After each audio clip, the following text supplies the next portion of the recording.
Okay. Yeah, and like I said before, I record all the lectures, so usually I upload them in two halves. So like the first 2 hours are uploaded. Something seemed to be weird with the Angel class. It didn't copy over right or something like that. So I'll probably fix it tomorrow morning when I get into the office. Your first two homework assignments are already there. I assume nobody's going to be starting it tonight. Okay. I get into the office at 7. It'll be up early. Look, I have to do it when it's fresh on my mind, like put it all together. Well, if you're serious, you can come up. I can look them up. Please, okay. Tell you what the assignment is. I have to absorb. Yeah, I need to recopy over the course. So there's a paper and a homework assignment. The homework assignment is actually fairly easy this week, but the paper is something you just research or whatever. But Thank you. for some reason when they copied over the course, none of the assignments came with it, so I'll have to go back to an older class and copy it over. But I have them. They're in here.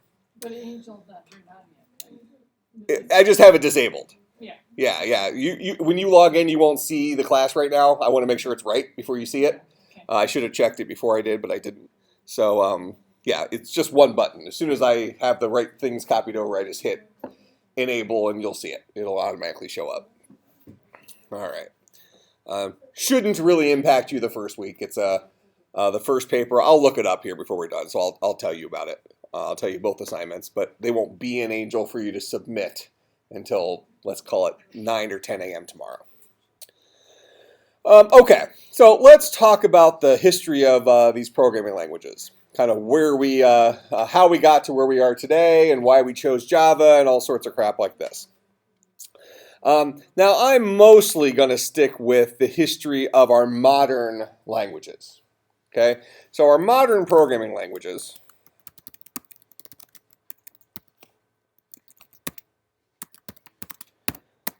the big three. We're going to call this C#, Java, and Objective-C. Okay. I guess I'd refer to these as our big three. So if you were writing a modern program in a high-level, general purpose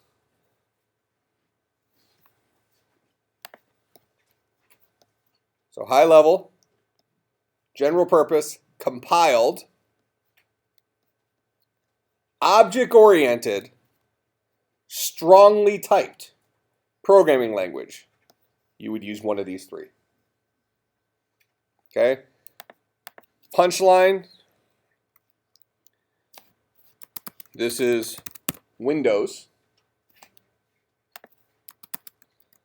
This is Mac and iOS, iPhone stuff.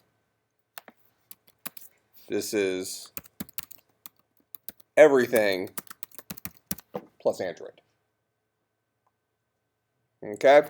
And we're going to talk about what everything means as it relates to Java here. Okay? And we're going to talk about the difference between these languages. Okay? But these are our big three today. If you're writing a program that only is going to run on Windows, C# your guy. If you're writing a program that's only going to run on the Mac, Objective-C is your guy. If you want a program that's going to run on Mac and PC, but you only want to have to write it once, Java is your guy. Okay, if you're going to write a program that's going to run on Android smartphones, Java is your guy. If you're going to write a program that's going to run on an iPhone or an iPad, Objective-C is your guy. Okay? So it becomes about the right tool for the job, as opposed to one being better than another. Make sense? All right, so now let me tell you kind of the history of these guys, where they came from. I get to draw pictures. This is my favorite part. I like drawing pictures. Let me make sure the recording's still going. Yep, we're good.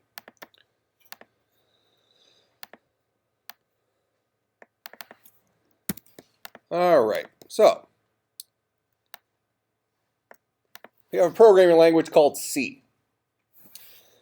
C, well, I won't put it in a text box, it'll say it. C was a high-level, procedural, compiled programming language. Okay, so this was a procedural language. This was the pile of wires that we discussed. Okay, so if you were to create a smartphone in C, the equivalent of the smartphone in C, you would see all the wires as well as the public interfaces. Okay, this language was originally created specifically for writing operating systems. Okay, much older language, but you're going to see very quickly in here that pretty much all of C exists in Java. And really what we're going to be doing for the first many weeks of this course, we might as well be doing in C. Same crap. Couple different words flip-flopped here and there. Okay? So we have C is we're going to call that the top of our tree. It's not the first programming language, but it's the first one we really care about because it's the language that got us to where we are today, our popular languages. This is the source. From C, we decided object-oriented concepts made sense. Okay? So we came out with a language called C++.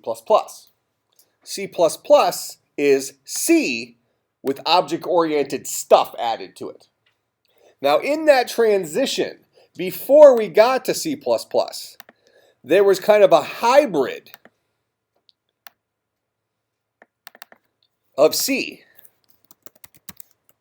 So what people started doing is something that was added to C was something called structs.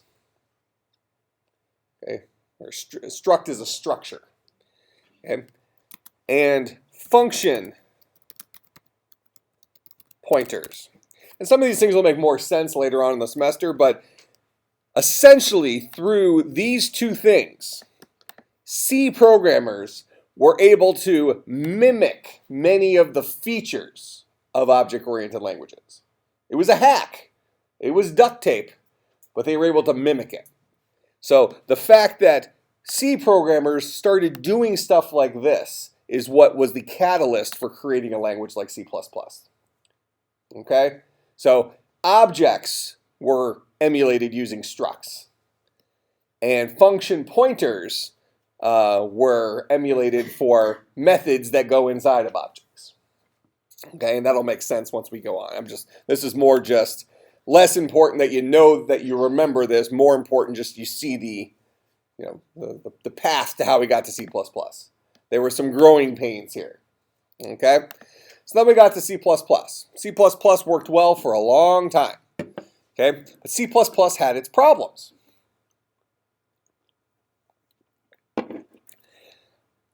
Most notably, the problem with C++, specifically from a teaching language perspective, is C++ gives you direct access to memory. What that essentially means is, as a programmer, especially beginning programmers who make a lot of mistakes, now they're making mistakes by overwriting real memory in their computer, which can then crash the operating system, which then means you have to reboot your computer to continue on with your homework. Kind of a headache. Okay? So, kind of a downside of C++. Beyond that, C++, which is a very powerful language, which is still used today specifically for writing video games.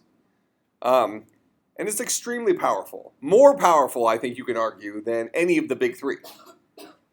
Most of what we get, I would say the big three in many ways are improvements over C++, but have closed off some features that logically don't make sense in C++.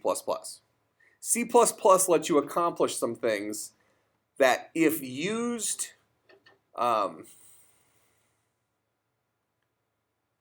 ethically, are powerful, but used unethically can help write viruses and things like that. Okay, so there's some reasons that C++ has weaknesses. But I think a lot of what C++ lets you do is it empowers the programmer to make poor choices. And I'll give you examples of this at some point. We don't know enough about this stuff right now for me to give you a good example. But bottom line is that C++, very good language if you're an expert. A language that lets you make poor decisions and doesn't necessarily penalize you for them if you're not. It also penalizes you for dumb programming, for bad programming. Okay, so C++, great language, probably not what we want for today. Out of C++,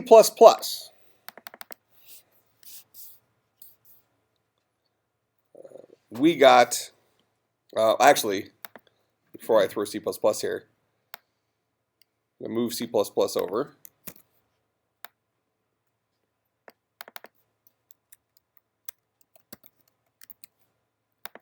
We have Objective-C. So, old Macs and PCs, programs were all written in C. Then once object-oriented became popular, being the great friends that Microsoft and Apple were, they certainly decided, you know what, why don't we not use the same language?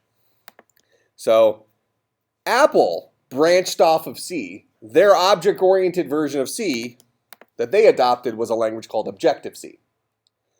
Microsoft, their object-oriented language that they branched off of C was called C++. Okay, C++. So both of these languages are object-oriented versions of C, but they accomplish it through a little bit different syntax. Okay. Same mentality, the same object-oriented mentality, but different syntax. But both of them still have C-type syntax. Okay, so there's a lot of code that would still work in Objective-C and C++ that had already been written in C. There's a lot of code that we write today that would still work in either of these languages. Okay, we're going to see they haven't, much of the code has remained the same. We've built in supersets, things that have added on. So we have C, Objective-C, and C++. Now, off of C++, this is where the story starts getting good.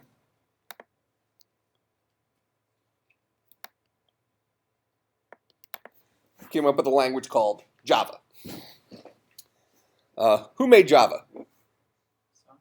Sun Microsystems. And who's Sun called now? Yeah, now they're Oracle. All right. So, let me jump a slide here. Java. Features of Java.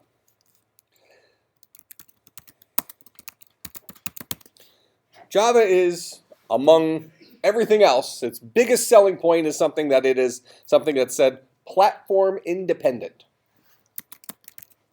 Write once, run anywhere. This is a big deal to programmers at that time.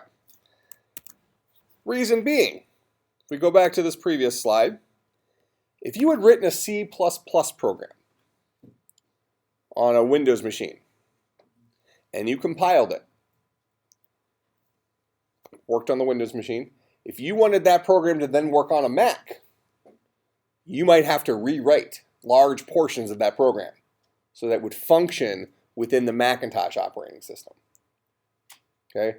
This is specifically true for things that are using graphical user interfaces as well as some of the 2D and 3D graphics engines. Okay? So writing a C++ program meant that you really, if you wanted it to work on Mac and PC, you had to write it twice. Just use that as our example. Well, that's problematic, at least for many things. In fact, during a large period of time, those of you who are PC gamers, if you play a lot of video games on the computer, on the PC, you're probably going to buy a Windows machine because games come out for Windows first, right? In the C++ days, this was definitely true. It's significantly less true today. It is not uncommon today for the big games to come out for both platforms at the same time, or at the very least for the Windows version to come out and for the Mac version to come out a month or two later. That's not uncommon now. Having said that, PC gamers would probably still get a Windows machine because it's unlikely that a game will come out for Mac and not PC. Okay? But now, having said that, we also have the business applications, and this becomes the bigger deal. It wasn't games that drove this. It was the business applications that drove this. word processors, things like that, productivity tools that people were using. What was happening is, if you were a Mac user, you didn't have available to you all the productivity tools that were on PC. If you were a PC user, you didn't have available to you all the productivity tools that were on Mac. There was overlap that was missing. Okay? So there was a need in the industry for there to be a language that allowed programmers to write software once and have it run on both Windows and Mac. That would be a good thing. That was really the mindset behind Java. Java said, hey, let's take everything that's good about C++. Take everything that's good about C++.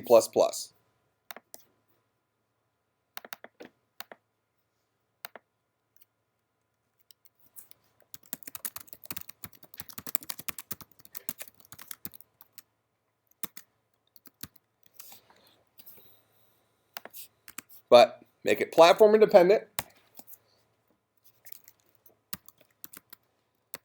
Don't allow direct memory access.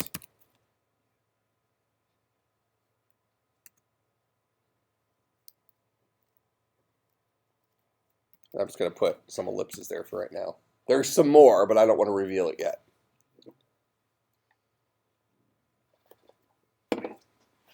Okay? So, many people would have said Java was kind of C+++++.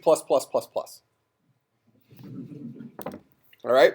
You had the same syntax of the C++, or a very similar syntax. This is kind of what I was getting at with you, is you already had a world filled with C and C++ programmers. Filled with them. You can't come out with a new language and expect it to succeed unless those guys can easily move over to it. Make sense? Now, you didn't have a very big world of Objective-C programmers. Okay. Apple is cool today, but Apple wasn't so cool back then. Even now, even today, if you go into the Apple store, it kind of feels a little culty, right? You're wondering where the Kool-Aid is. Okay? Apple has always been polarizing like that. In the early days of Apple, you really had a very cult-like following with very specific people, very specific users who would just swear by Apple. You could tell them anything and they would just say Apple was better. Okay? Anything. And then you had most of the rest of the population. That was Windows users, PC users, right? Before that, you had DOS, and they were both running DOS. That was back in the early days when Apple and Microsoft were friends, and then enemies, and then sort of kind of friends. Then they hated each other. That went on for a while until all of a sudden Apple kind of needed Microsoft because Microsoft kind of was a big deal, right? Okay, so really, let's ignore the Mac side for a little bit here because it really wasn't the driving force here. You know, Microsoft is somewhat boring today. They're not the cool kid on the block anymore, right? You know, that's kind of been replaced by, let's call it Apple 2.0 and Google. You know, those are your real competitors in today's market because they're in the mobile space, right? And it really is Apple 2.0. I won't get into too much with this. Well, it actually is part of the Objective-C. I'll tell the 3-minute version of the story. Maybe 5-minute version of the story. Okay, we all know Steve Jobs, right? Yeah. He's dead now, but you know, important to Apple, right? Yeah. Founded Apple. Apple fired him. Okay, interesting backstory. So he founded Apple. Apple then had a board of directors. He went to the CEO of Pepsi. A famous quote from Steve Jobs said, "Do you want to sell sugar water the rest of your life, or do you want to come change the world?"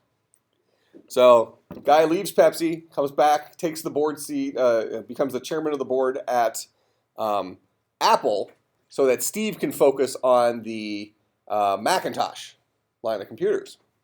About 2 months later, Steve Jobs gets fired from Apple. Let go. Okay. Wouldn't that suck if you got fired from your own company? Yeah. It happened. Now, we've heard Steve Wozniak, right?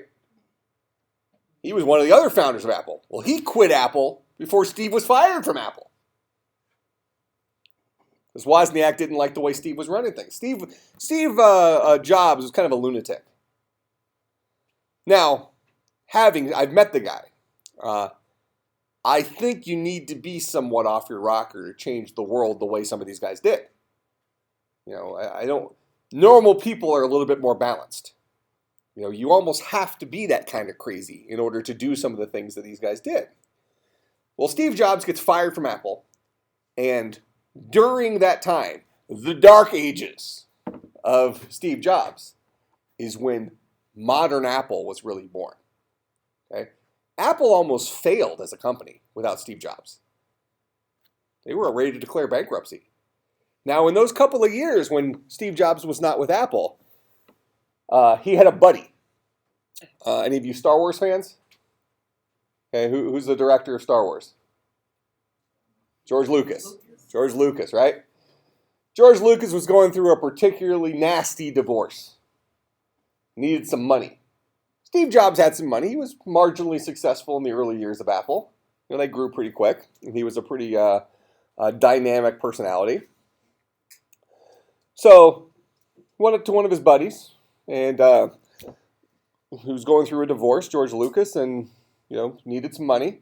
So Lucas sold Steve Jobs one of his companies for something like $7 million.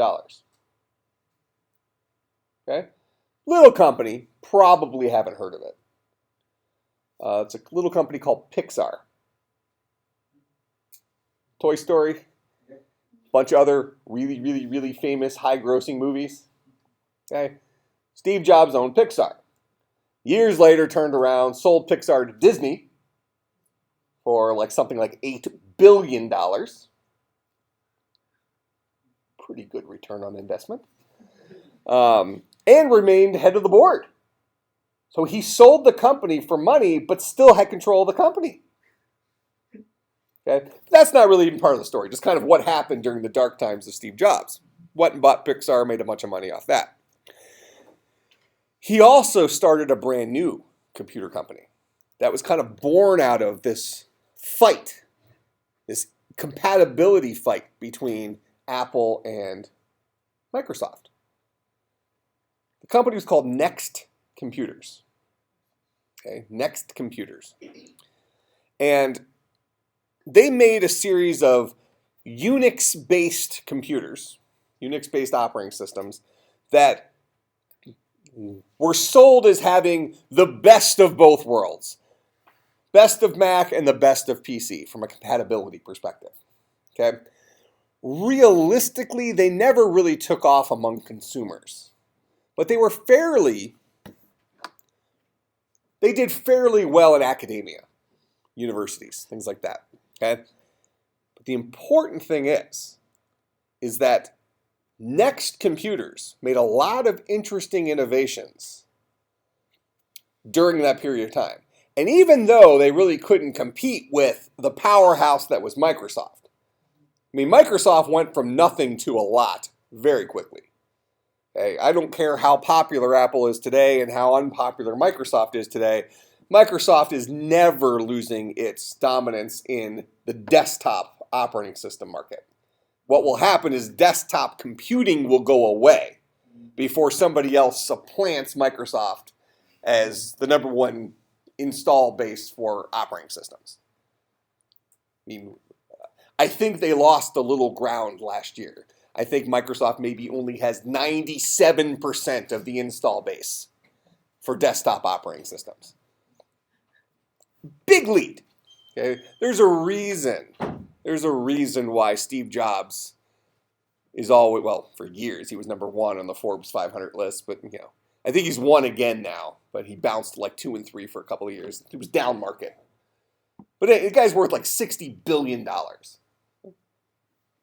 That came from Microsoft, right? Guy made some good money.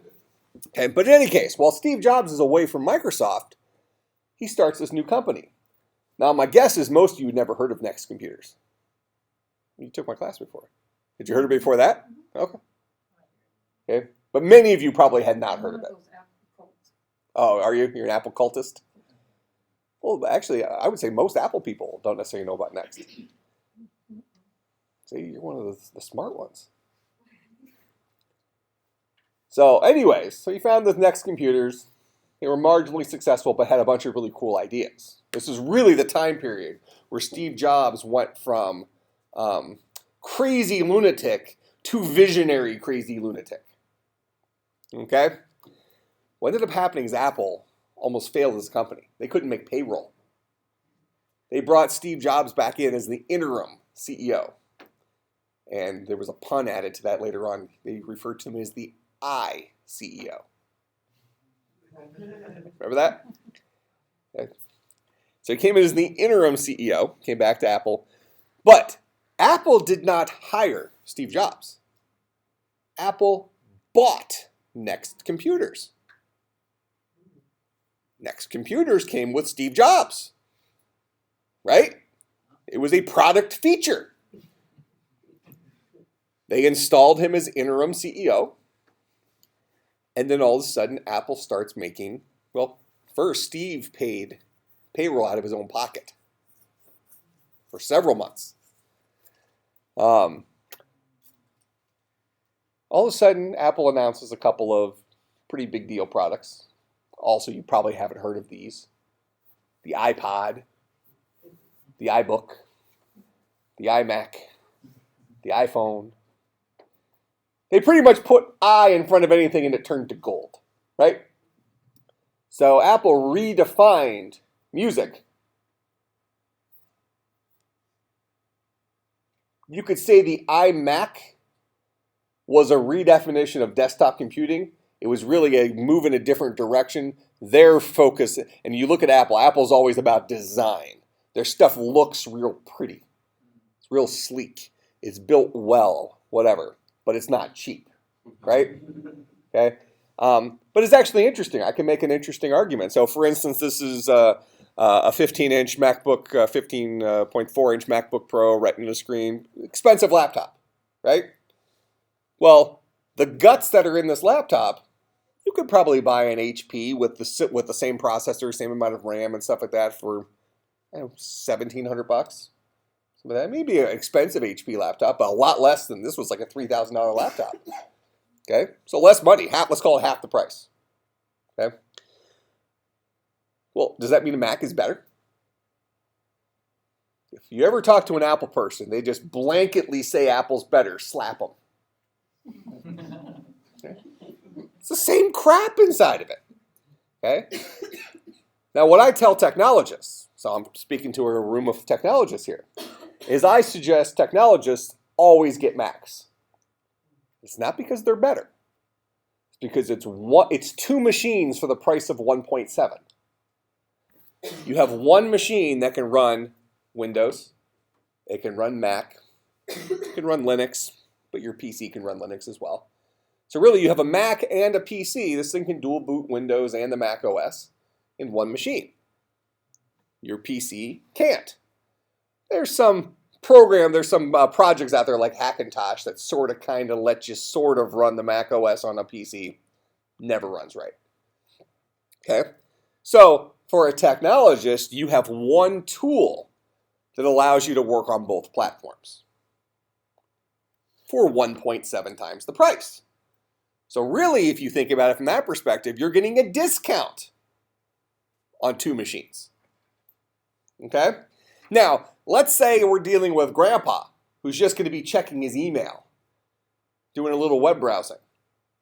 Well, first of all, I might say maybe get a tablet, like an iPad. Okay? But if he really wants a computer, you don't spend $2,500 on a MacBook Pro if he wants to check his email.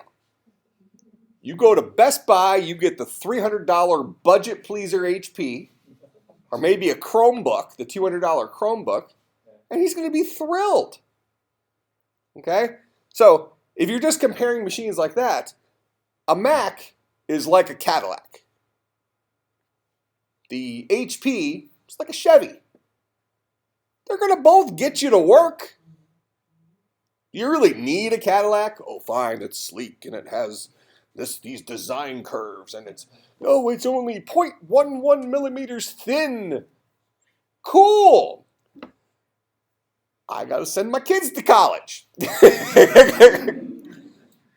So it's about, just like we were talking about before on this slide, it's the right tool for the job. Mac isn't by definition better.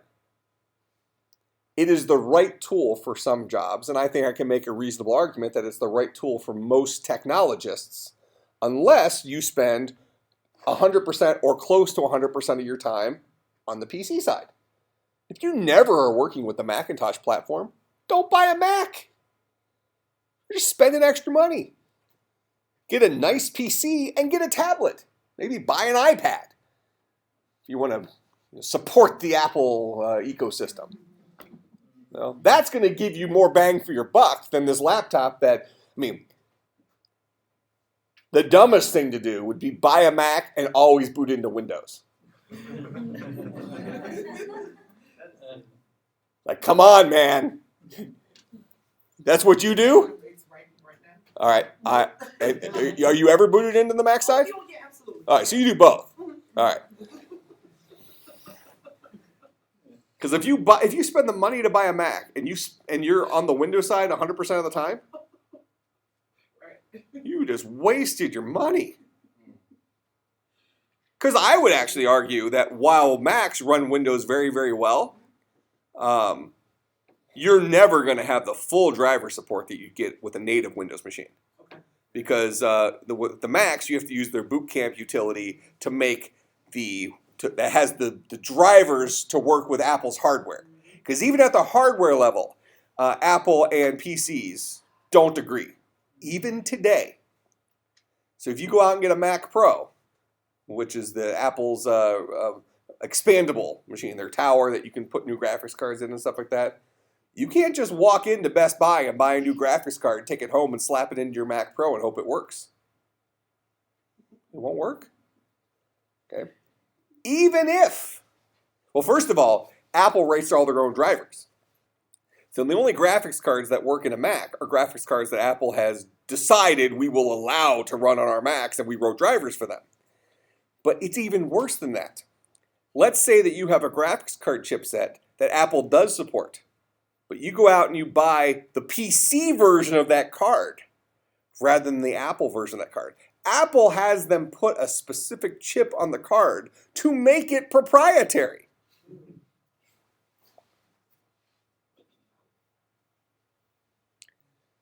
Even at the hardware level, they don't agree. Okay? And that's still today. The good news is, since everything is moving more and more towards mobile, even desktop is moving more towards laptop. If you're buying a new computer today, unless you're a big PC gamer, you're probably buying a laptop. Really, the only argument to have a desktop computer would be gaming.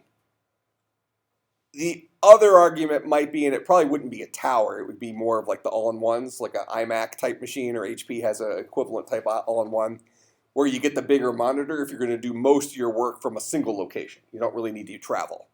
But I guess what I'm really referencing here is upgradable computers. It's not that common today for somebody to buy a computer that they intend to swap out parts on too much, outside of swapping RAM. Something like that. The days of replacing your graphics card are much more in the hobbyist area now than they used to be. Now, in any case, getting back to kind of the story, I know this 3-minute story has turned into like a 25-minute story. That's the story of my life. Can I install a Mac OS on my HP laptop, which is Windows? No. You can, well, not officially. There is a project out there called Hackintosh. And I have seen some people accomplish it. It will never run right. It won't run to the point that you can trust it. That's what I'm saying. So, from a professional perspective, I would say if you need to run the Mac OS, you need to get a Mac. I think that's a factual statement. Apple does everything they can do with their stuff to make sure that you have their hardware to run their software. Okay? And what's interesting is nothing necessarily stops Microsoft from doing that. If you think about that, You can take a Windows 7 or a Windows 8 install disk and install it on a Mac. No harm, no foul. You can't take a Mac install disk and install it on a PC. Now, the reason used to be because they weren't compatible at the hardware level. Macs used to run PowerPC processors, and PCs ran Intel-based processors. But then IBM couldn't make the PowerPC chips in enough bulk, so Apple switched over to Intel. So like I'm saying, the guts of this machine right here are not dissimilar to the guts of his machine right there. What's the processor in that? AMD 810. Oh, that's crap. Mine's better. So this is a quad-core Core i7. Good processor, but there are PC machines that have the exact same processor in them. And this has 16 gigabytes of RAM. Any of you have 16 gigabytes of RAM in your laptop? I got 8? Well, we already decided yours is crap. Okay? It's not uncommon to find somebody with 16 gigabytes of RAM, right? I think this is a 256 gigabyte solid state drive. Not uncommon in laptops, right? There's nothing special about the hardware in this. You know, the one special thing is the Retina display. You don't have a lot of laptops that have that really high definition display, but fine. You know, I wear trifocal, so am I even going to notice? You know, I grew up in the wrong time period for working on computers 14 hours a day. My eyes are healthy, but my focusing muscles don't work. So I've worn trifocal since I was 18. So you look through my glasses, it's like looking through a telescope. All right. So in any case, there's nothing special about the internal hardware here. But what Apple has done is when you have their install disk looks for a very specific firmware during the boot sequence of the machine that Apple specifically puts on their hardware. Okay, it's called an Efi Boot Rom. Apple looks for that. If you don't have it, Apple won't install. Okay, this goes all the way down to if we come up here real quick and I just go about this Mac, Apple kind of names their Macs. Let's see, what we got here. Where's my oh, here, this one right here. Retina, mid-2012. This is this dude's birth name. Okay? Apple has just a list of supported hardware. Okay? This machine has a fingerprint from Apple's perspective. This is the mid-2012 MacBook Pro. Not the early 2013, not the early 2012, the mid-2012. Even if you got the early 2013 that had all the same specs, something about this machine flags itself as being different. It has specific firmware on it. Okay? At its core, Apple has always been proprietary. All right? Microsoft was also fairly proprietary, but they did not change the rules with their operating system. They could have made it so that their operating system wouldn't run on a Mac. Why didn't they? Yeah, it's an easy answer. Microsoft doesn't make computers. Microsoft makes operating systems. The more computers their operating system runs on, the more money in their pocket. Right? Now, Apple. Why wouldn't Apple allow their software to run on PC hardware? They won't make like rain. What's this? Because it's too much like rain. They won't sell their hardware anymore. Yeah. Apple's hardware is expensive. If you want the Mac software, it runs the best on Mac hardware. Okay? And non-Mac users might look at that and say, oh, well, proprietary never works. Actually, look back when Apple almost failed as a company. The years that they started losing all their money is when they tried to go non-proprietary. Apple started letting other companies make Mac clones. Okay, so other companies could sell you a Macintosh computer with a PowerPC chip in it and stuff like that. Apple almost went under. Apple's ecosystem has always been made, has at its core, had a proprietary nature. Now the problem is, I think with technologists, we often look at proprietariness as a negative, okay? Most of you have probably heard the saying that, at least as it relates to Apple, Macs, iPhones, things like that, they just work. You know, you can't do everything like you can. Like the people who are Android fans, many of them like Android because Android gives you a lot of power as an end user. They don't lock you into, here is the 300 things you can do with this device. They say, here's the 300 things you can do with this device, and here's the 50 things you probably shouldn't, but you can. And that's okay. Hobbyist users, power users, they like that flexibility. The same people who like running Linux as an operating system probably also like Android devices. Okay? They don't like to be held down by the maker of the hardware. Fair enough, right? But the Apple stuff always just works. Fine, we don't let you do this, this, and this, but it just works.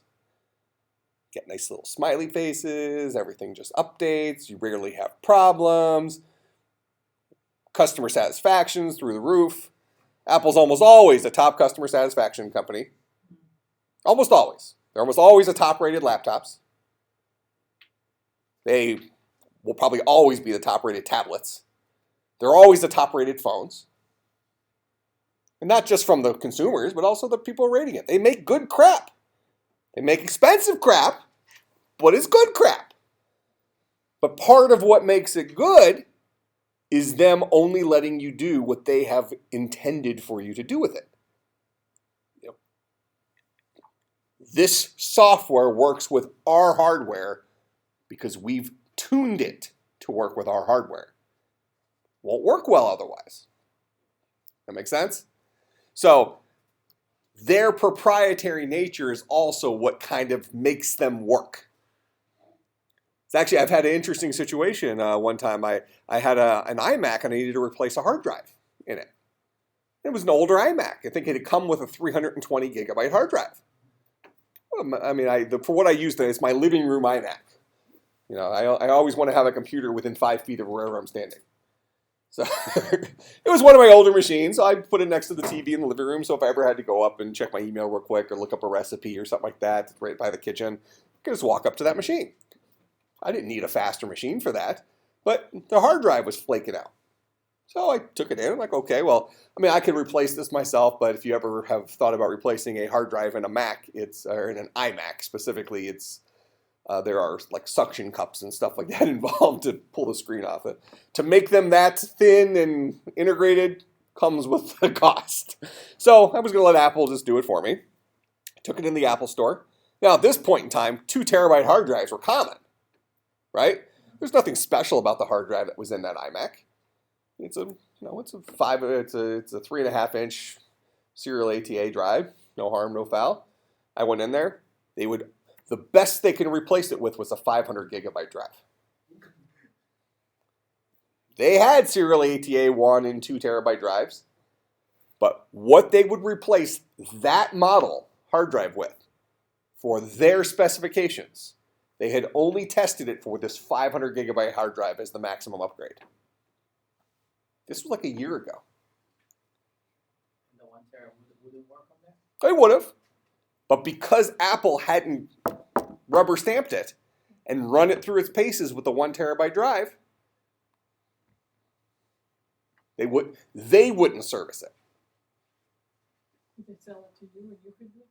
Well, I mean, I wouldn't buy a hard drive. Actually, they don't. Apple doesn't sell hard drives. Oh. They'll sell an upgrade and they'll put the hard drive in. So I ended up saying, okay, fine. So I went to Newegg, bought a 2 terabyte drive, did the suction cup stuff to get the screen off, and put the drive in myself. Then you find out even at that level, they had their drives were proprietary. Built into the hard drive was an extra pin on the serial ATA for controlling the fan speed for cooling on the iMacs. So if you use a non-Macintosh hard drive, which only Apple sells, right? But they don't sell hard drives. They sell service. So you can't buy a hard drive from Apple. So I put in, just a normal Seagate, whatever, hard drive for anything. Finally installed. I used the, I had to come up with my own tricks. Like I didn't want to unplug all the wires for the screen, so I actually just balanced as I pulled the screen forward off the thing. I balanced it on top of a bunch of pillows, just so I just had just enough room to get in there to put the hard drive in without unplugging too many wires. Got it all in, worked fine, but the fan on the iMac, the cooling fan, was running at 100% all the time because the one sensor was missing. But there's a software workaround. You just download this little program. It's a free program. You just go in and you basically, it was designed specifically for replacing your iMac stuff with a solid state drive. But you just go in and you basically tune the fans the way you want it. But the point is that they're very proprietary at that level. Okay. So in any case, kind of bringing this back around, Steve Jobs goes back to Apple and saves the company. When we look at Apple today, we are not looking at the Apple that Steve Jobs was fired from. We are looking at Next computers with an Apple logo on them. What year was that?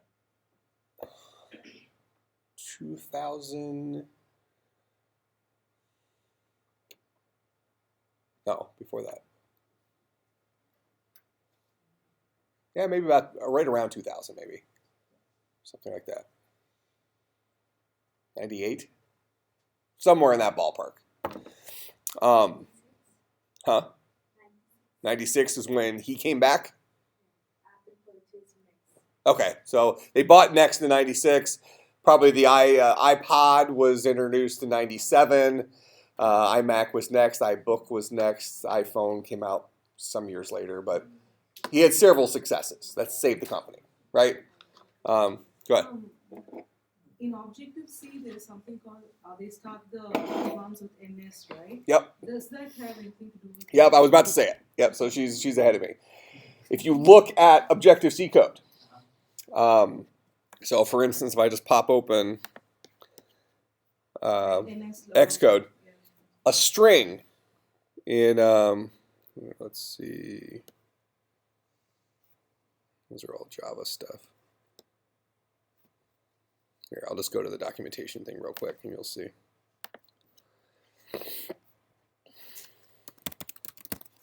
So everything in Objective-C starts with, all the built-in classes, all the built-in objects start with an NS. Next step.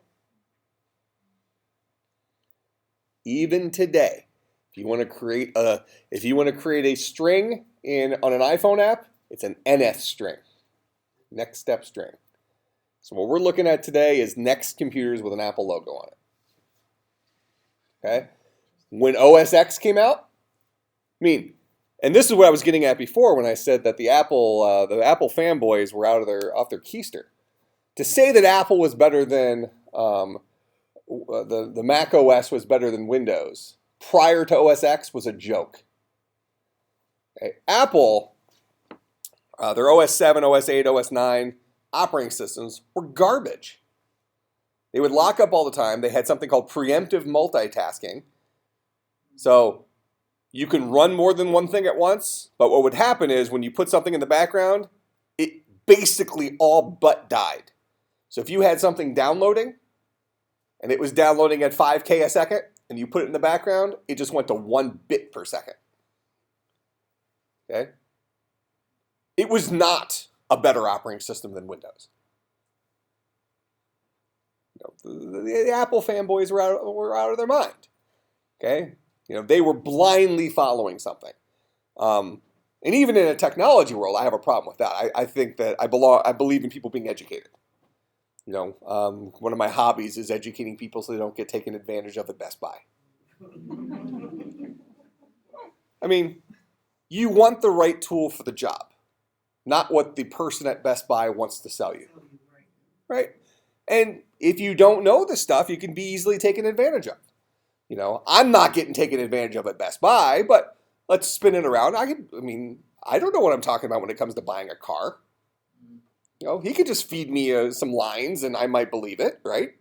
So, it's the same thing. So you want to be a educated consumer. But in any case, when OS X came out, that's when I think the Mac OS surpassed Windows. Specifically when I think it was the third release of OS X when they went to Intel processors. That was really where Apple made the turn to become the Apple that we see today in the computer market. They had already been very successful with iPods in the music industry. But that's really where they made the turn.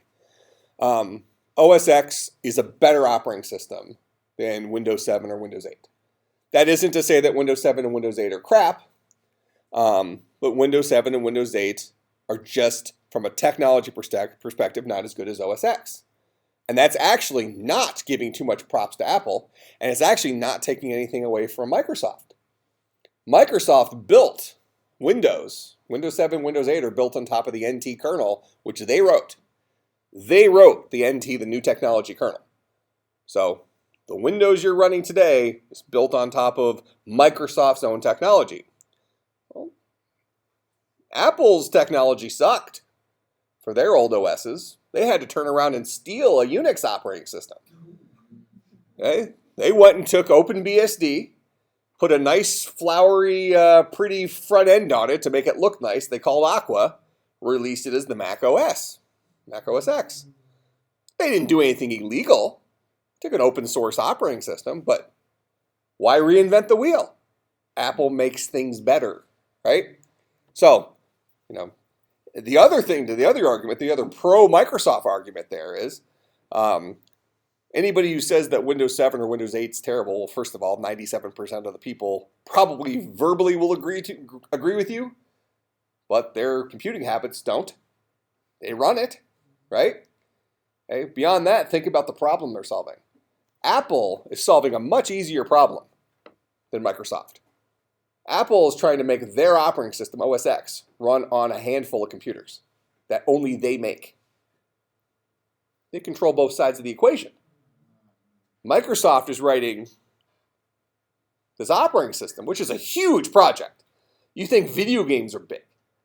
Operating systems are huge, huge undertakings.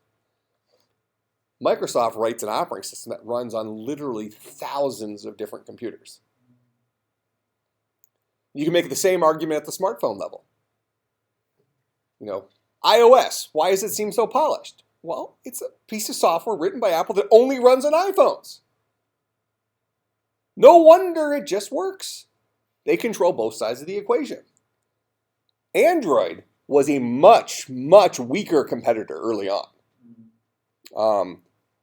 I would still say iOS is more polished, but it's shocking how good Android is today. Because Google today is solving the old Microsoft problem.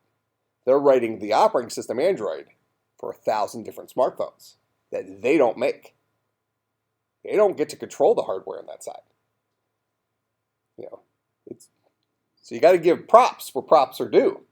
These guys are solving different problems. Apple has always solved the our software for our hardware problem. That's why they can make those statements like it just works. They control the entire environment. Microsoft and now Google are solving a much more difficult problem. Do a pretty good job, right? So it's not that one's better or worse than the other. It's a mindset. And it's about having the right tool for the job. That's a really important distinction to make, especially as IT professionals, because people are going to look to you for advice on computing. Okay? And as professionals, we have to be unbiased, right? We have to ask the right questions to find out what their real needs are. Don't just say, oh, get an iMac, you'll love it. You don't know what they're going to use it for. Get the point? Okay. It's an important thing really to consider, especially for us in here as IT professionals. That's our mindset. We're taking a little bit different approach at it than traditional computer science. My PhD is in computer science, and I teach in our computer science program here. I say computer science and IT are different sides of the same coin. Computer science is like 75% creation, 25% utilizing what's already been created. IT is 25% creation, 75% utilizing what's been created. Okay? They're doing the same stuff. You guys, the IT people, are out in the field. You're working with actual consumers. You're fielding the actual questions. You're coming up with the real solutions for these people. So these are important positions to have. People, specifically young people in technology, we have our opinions, right? We think that it's our way is the best. Well, I like the Xbox because of this. Well, I like the PS4 because of this. I like Android. I like iOS. We have to understand them all in order to properly fit somebody for the right shoe size. Make sense? See, told you, 3-minute version of the story.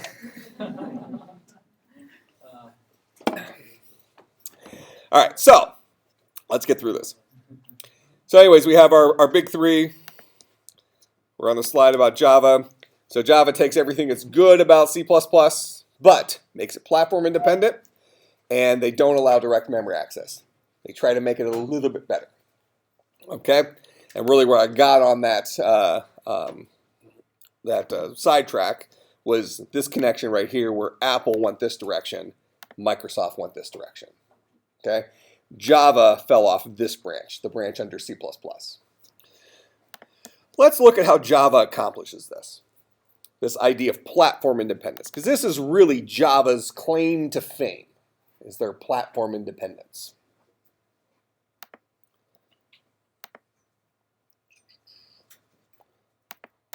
Draw pictures. I like pictures.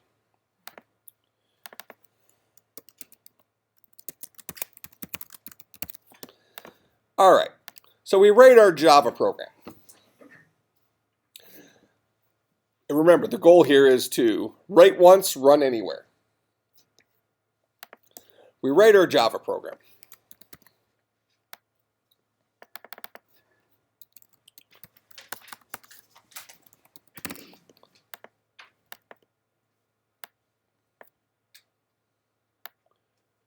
We send it through the compiler. What's a compiler?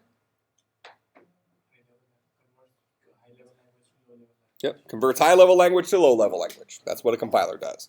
So we're going to take our high-level Java program, run it through the compiler, and the compiler's job is to take a high-level language, convert it to a low-level language. So that means a low-level language comes out on the other end here.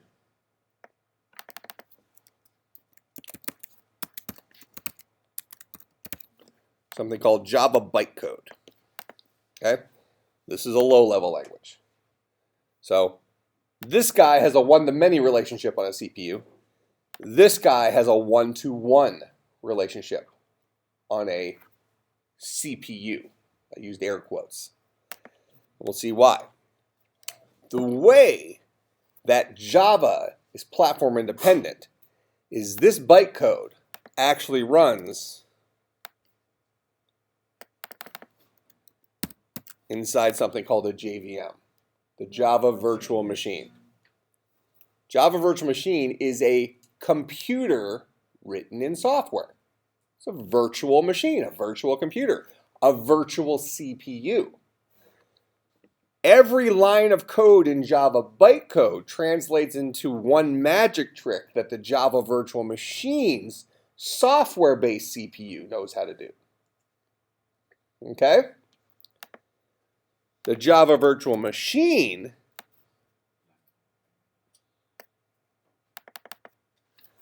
acts as an interpreter.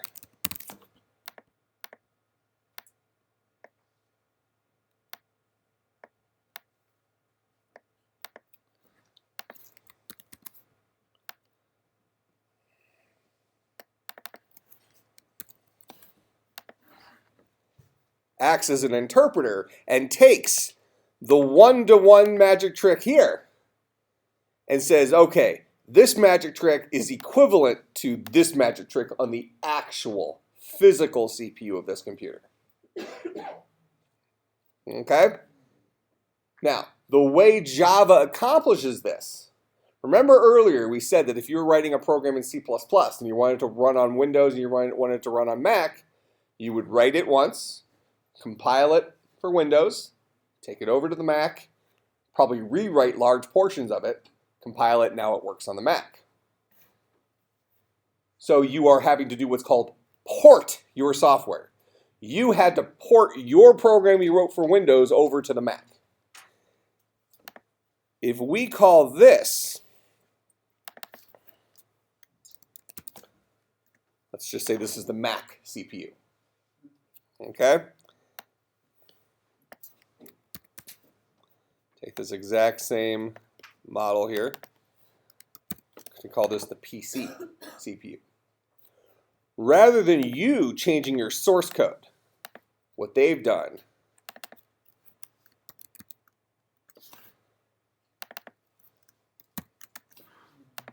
they've ported the Java virtual machine.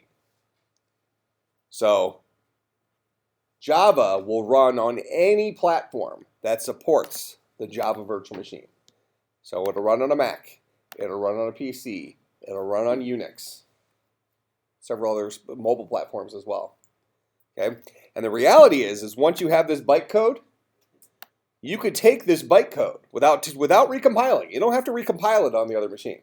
Take this bytecode and it'll run on the Mac VM, it'll run on the PC VM. So you can write the program once, compile it once. Now you have your executable, low-level Java bytecode program. Now you can distribute this program, this executable. They don't get to see your source code. You don't have to give away the farm. Okay? You can redistribute this source code, or redistribute this executable, this bytecode, and it will run on any Java virtual machine. Make sense? Go ahead. For example, those two, Mac and PC, are all both based on Intel. But what about these which are based on different kind of processors? It doesn't matter, because they're going to rewrite the virtual machine for that. So, for instance, let's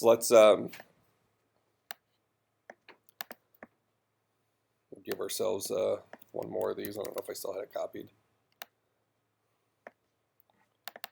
So let's call this the Android JVM, and this is running on a Snapdragon CPU.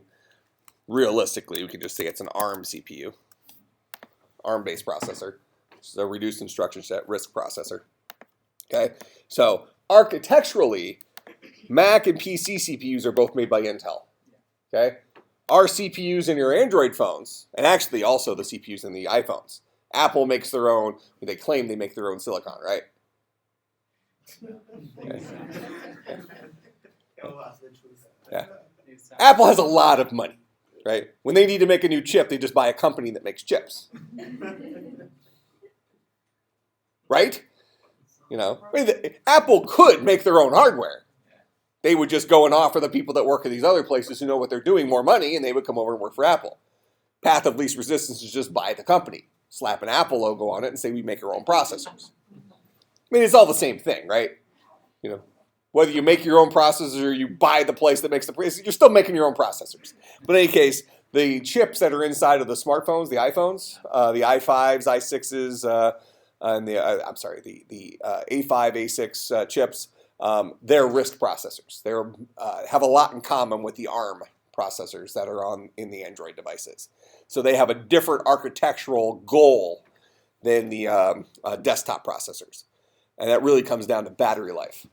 These processors intend that you're tethered to a wall. These processors intend that you're tethered to a pocket. Okay? And you will be plugged in eventually. Okay? So these guys need to be much lower power. So the idea of an open architecture Intel-based chip, decisions are made regarding the architecture of Intel-based processors that assume that you'll have a constant power supply. You can't make those same assumptions with a mobile processor. So that's why ARM has kind of a reduced instruction set. Risc processors have made a comeback. They actually died out. PowerPC processors that Macs used to run were Risc processors. And they kind of failed at the desktop equipment level for the exact same reason why they're succeeding in the mobile world. That is, we talked earlier about the magic tricks that the CPU knows how to do, right? And we keep saying that the Intel ones, the list of magic tricks keeps getting bigger and bigger and bigger. They don't have to worry about power consumption of these things, so they know they have a constant power supply. So they can now solve those problems in terms of a zillion different granular little magic tricks. The idea of Risc processors, reduced instruction set processors, they're going to say, well, rather than having 5,000 magic tricks, we're going to have 400 magic tricks. And what we're going to do is we're going to take all these little granular things and we're going to put a whole bunch of them together in ways that we think won't hurt stuff. Remember we used that example earlier about what if I only give you the option to take 2 steps forward, but I want you to only take 1? You can start running into problems with a reduced instruction set because you're making some assumptions about the problems that somebody will solve with those. They started running into those problems in desktop as the systems kept maturing, as the problems we were solving got more and more complex. And all of a sudden Intel started winning out because you could just, the programming languages for reduced instruction set architectures became weak to program in because of their complexity behind the scenes, because the compilers for them were having to interpret what you wrote into kind of a moving target in the reduced instruction set side of things.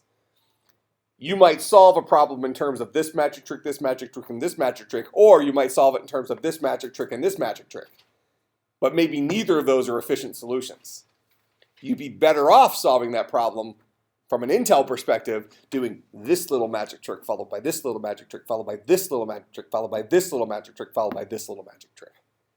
You can get down to a much more granular level with the open architecture of the Intel processors because they break the magic tricks down into tiny little pieces. Assumptions are made in reduced instruction set CPUs. That's why they failed in desktop architecture. But it's also why they're succeeding here. Less magic tricks the CPU knows how to do, less power it drains. That makes sense? And they can make some assumptions about the problems we're going to solve because what kind of problems we're going to solve? We're going to solve smartphone problems. Problems that make sense on smartphones. And what's going to happen moving forward? Well, the instruction sets are going to get larger and larger, but our battery technology will probably improve as well. Okay? You know, if you've noticed it the last several years, I mean, Android's always trying to keep up with Apple with battery life. They just put bigger batteries on there, right? But Apple, they keep coming out with new devices. And every single year, the battery life's the same. Now, we've doubled our power. We've done this, blah, blah, blah. Battery life's the same. Battery life's 4 times bigger than, the battery is 4 times bigger than it used to be. And we use new technology now, same battery life. You know, even with their laptops.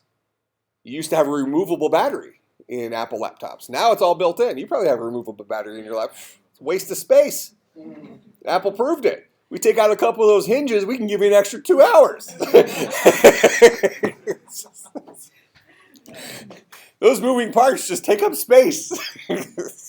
Plus, then when you need a new battery, you got to come in and we can service it for you at 3 times the price anybody else will. Yeah, I can choose my battery by myself. Wow.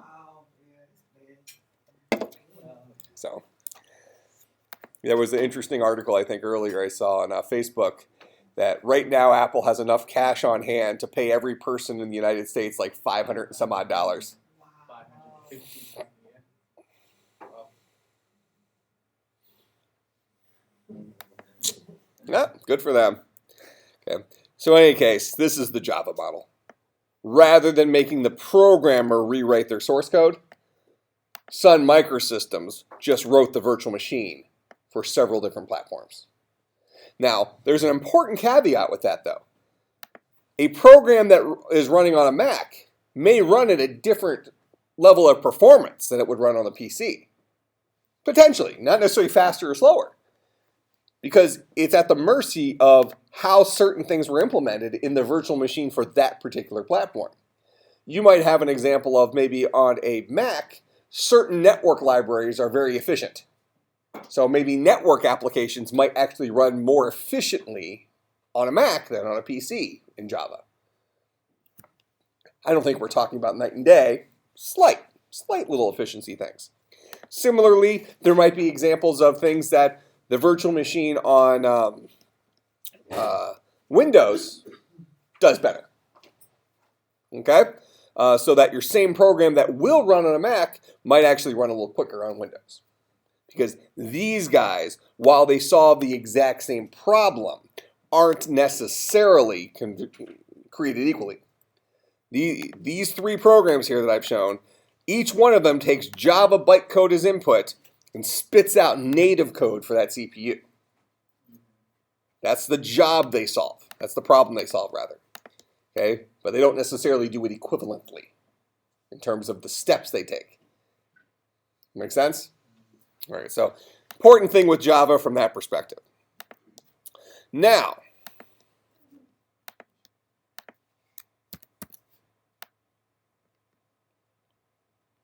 gotta throw this down here.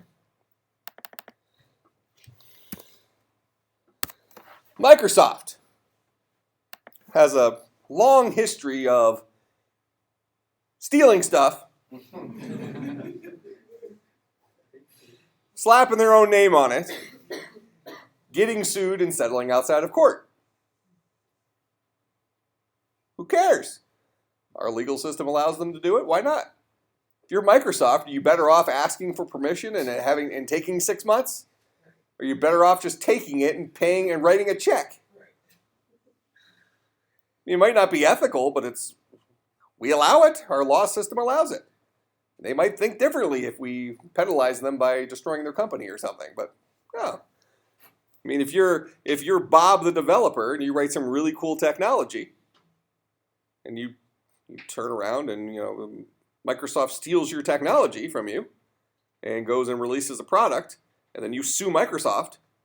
Okay, well, you're Bob the developer working in your underwear out of your mom's basement. Okay, Microsoft takes something they think they can make billions off of, and they come to say, "Oh, we're so sorry, Bob. How about we give you $20 million and you go away?" Right. Well, Bob puts pants on so he can go to the bank and cash the check. Good for Microsoft, right? Everybody's gonna play. It's the right tool for the job. Play your strengths. What did Microsoft have? They had cash on hand. The rest of the world had a lot of really talented people making some cool things. Okay? But the interesting thing here was Microsoft stole from the wrong person. Microsoft decided, hey, actually before C#, I shouldn't even put C# in here yet. Microsoft was less covert. Originally they had J#. Okay? In fact, even at this level,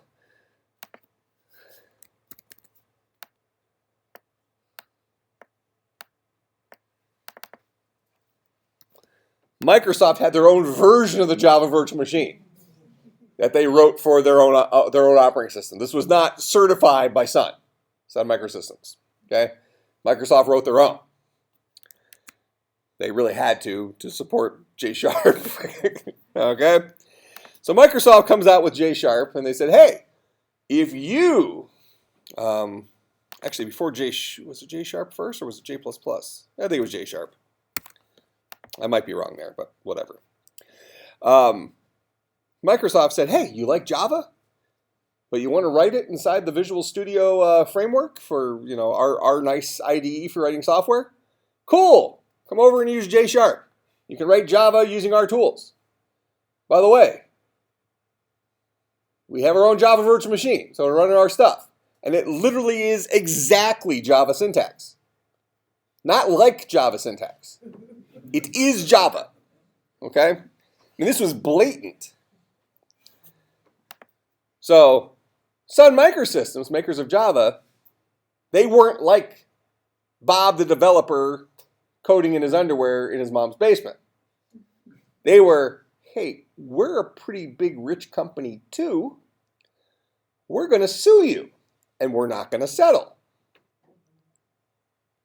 They took Microsoft to court and they won.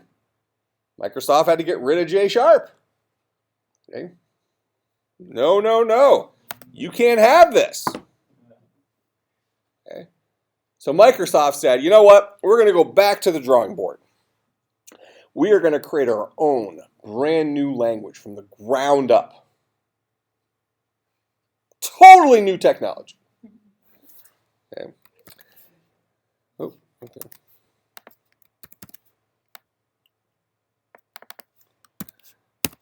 We came out with something called C#. And I was actually at University of Illinois, Urbana-Champaign, at the ACM conference when C# was first announced. And everybody goes to Microsoft's things because they hand out the best free crap. You go to the different presentations, they give you little bouncy balls and stuff like that. Microsoft was handing out unopened sealed boxes of Visual Studio 6.0 Professional. List that on eBay while you're still at the conference. Okay, that was $600. Yeah, because we had pirated copies, right? Why pay for something you can get for free? That's what the ethical hacker says. Okay.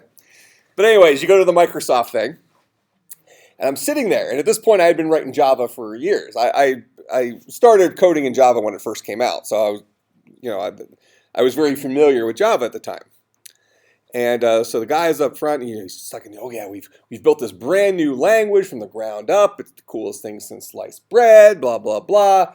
And he's talking about these new special features of C#. And he might as well just be describing Java. It's the same language. Okay? Now, really, from a language perspective, the only thing they did is they made their language not look identical to Java. It's a very, very close first cousin. How close? Very close. Okay? Like when we write our Hello World program in here, the Hello World program in Java to the Hello World program in C#, you have to change two things. And one of them is just capitalization. Okay. Not a whole lot of stuff has to change.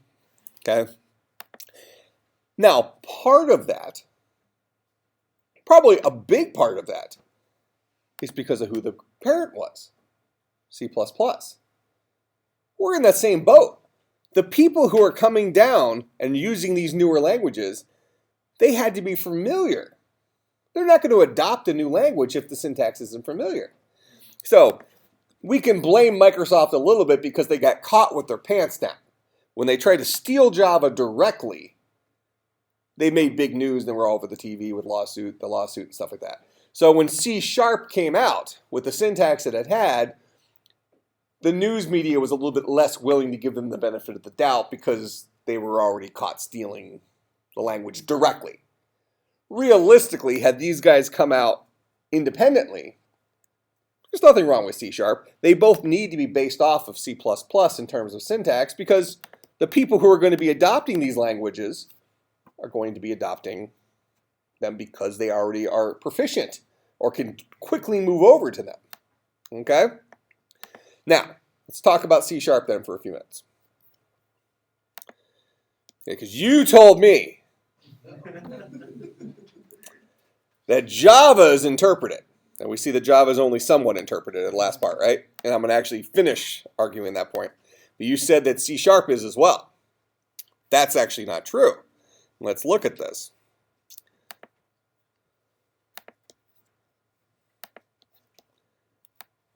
So I'll steal this.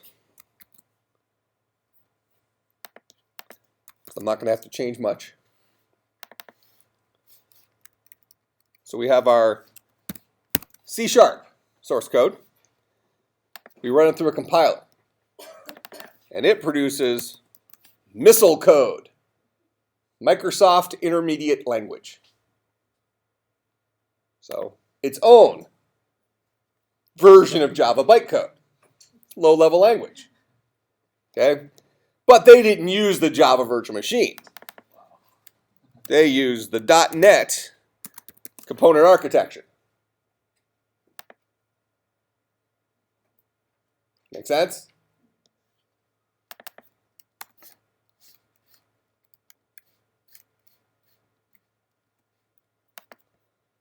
Okay, the .NET component architecture then converted it to low-level code, which would run through a series of just-in-time compilers, JIT, before it ran on the CPU.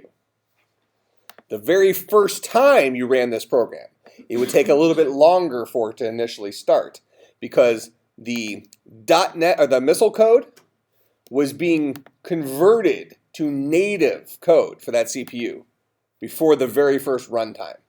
After that, it was always native. Okay, so never is a C# program run as an interpreted program. It's always run as native code, ultimately. Make sense? And it always happens before runtime. Now, the cool thing about this, Java did learn a little bit from this. Java came up here and they said, you know what?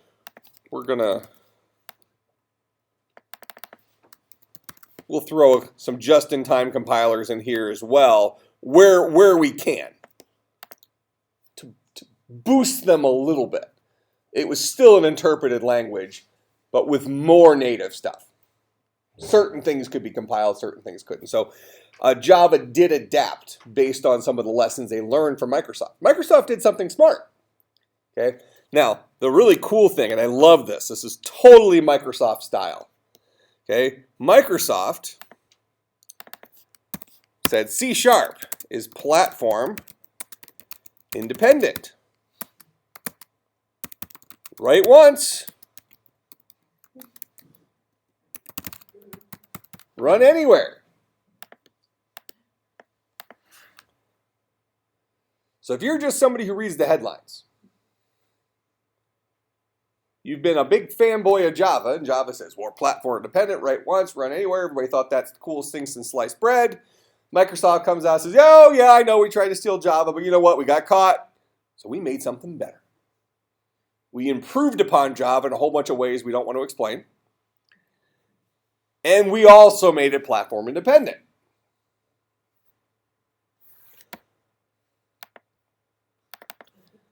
As long as you are running the .NET component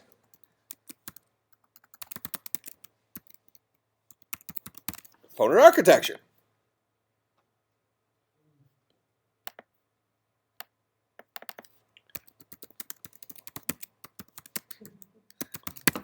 Which Microsoft makes.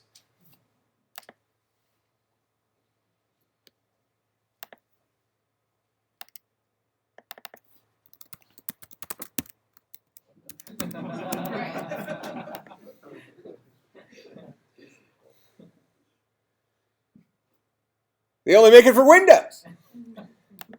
So really, this is what Microsoft said. Look, our technology is amazing. It's platform independent. Write it once, run it anywhere. All you need is the .NET component architecture. You can literally write your programs once and run it on any operating system as long as it's Windows. How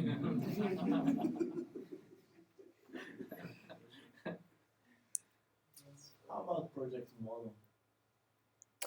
Well, Mono, it's a C# compiler for cross-platform, for Mac and for Unix and Linux implementations. What's tough with it, it's pretty good now. But the .NET component architecture is closed source. Microsoft doesn't give it away.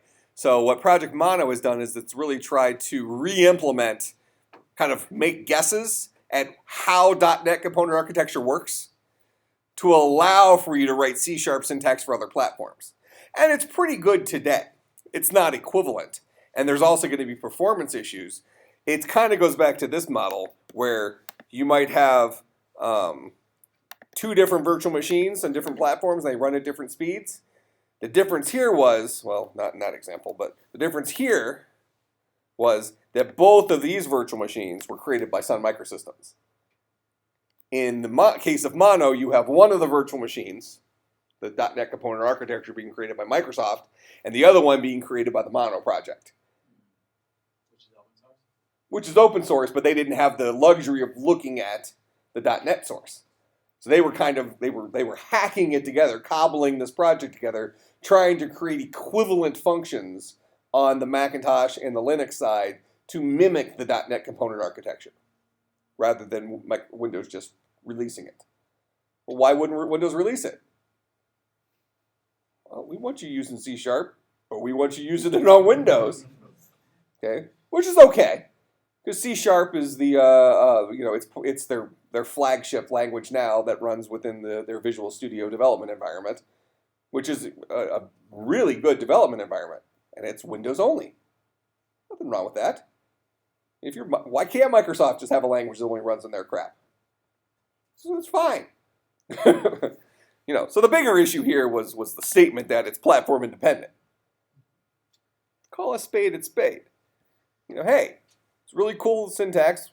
Looks a lot like Java. You're going to be really comfortable with it. It has a lot of the features of Java. Runs in our crap. Deal. Okay? So, that's the comparison between Java and C#. Now, to kind of finish this argument, this goes back to the right tool for the job, as we talked about these guys here.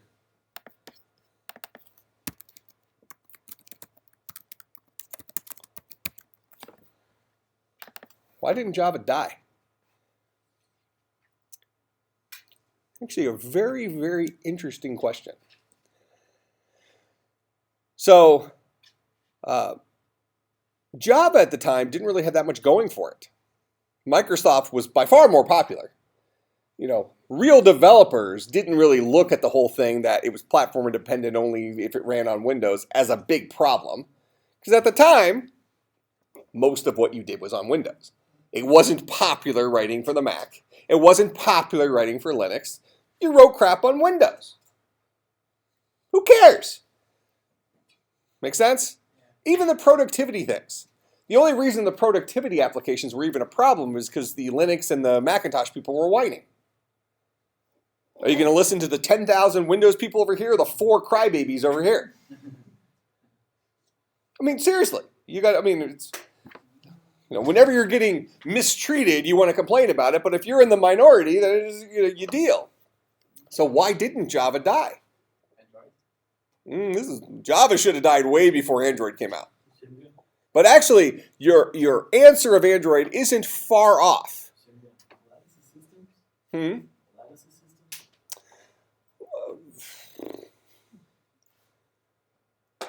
You could make that argument for why the language didn't just disappear.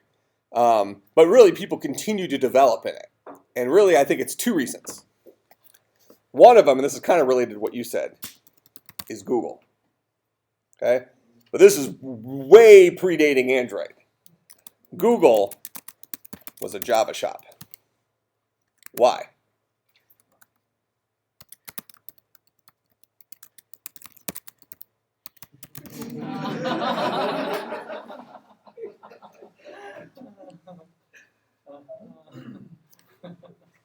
True. Right? Yeah, they always had interviews with Google people. Oh, no, we love Microsoft. No, they hate each other. These are companies trying to make a lot of money, and they don't agree with each other. Why is Google, this giant company, going to support their enemy by using their software? No! Okay. Secondarily, and even still related, I know we're getting almost out of time, so let me just kind of wrap it up. Secondarily, and still related, it's the idea of an applet. Java applet. This is a Java program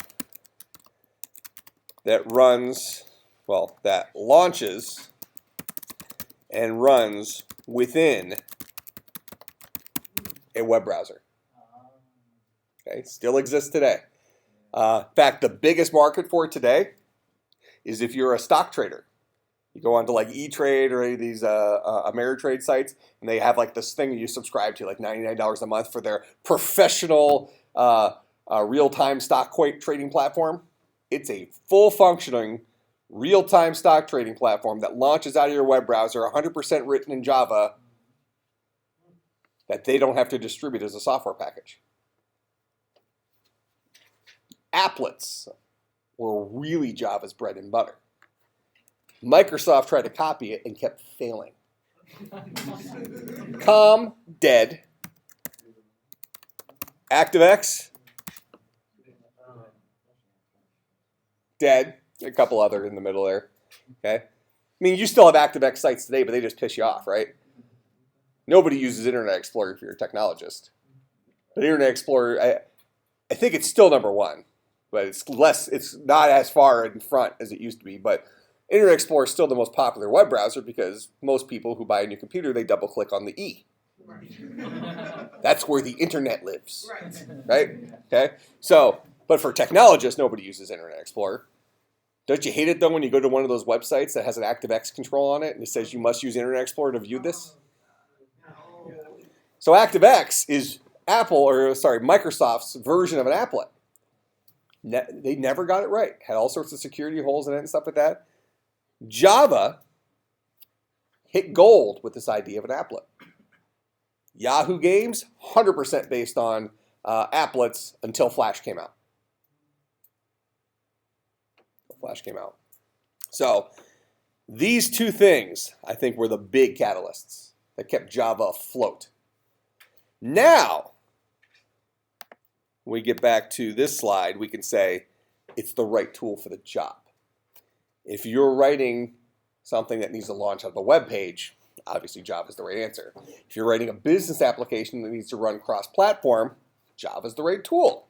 If you're writing something that only needs to run on Windows, C# is the right tool. So Java stuck around long enough for it to need something, or rather for it to have a reason.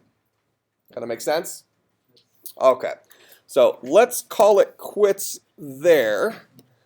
Let me stop the recording.